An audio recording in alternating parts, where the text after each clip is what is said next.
Hello दोस्तों, मैं रवि यादव आज अध्याय 1 का दूसरा श्लोक कंप्लीट करूंगा, जिसमें लिखा गया है। दृष्टा तु पांडवानीकं व्यूढ़ं दुर्योधन तदा आश्चर्यम् उपसगेयं राजा वचनम अब्रवीत। इसका अर्थ है, संजय ने कहा, हे राजन, पांडु पुत्रों द्वारा सेना की व्यूह रचना देखकर राजा दुर्योधन अपने गुरु के पास गया और उसने ये शब्द कहे।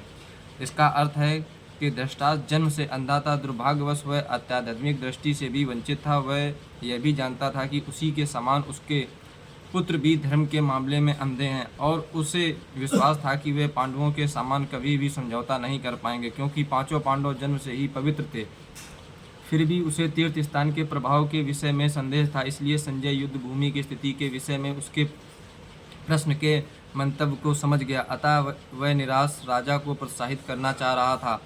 उसने उसे विश्वास दिलाया कि उसके पुत्र पवित्र स्थान के प्रभाव में आकर किसी प्रकार का समझौता करने नहीं जा रहे हैं।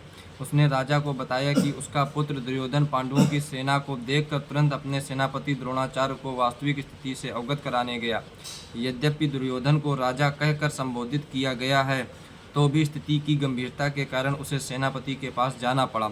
अतएव दुर्योधन राजनीतिज्ञ बनने के लिए सर्वथा उपयुक्त था, किंतु जब उसने पांडवों की व्यूह रचना देखी तो उसका यह कूटनीतिक व्यवहार उसके भय को छिपा न पाया।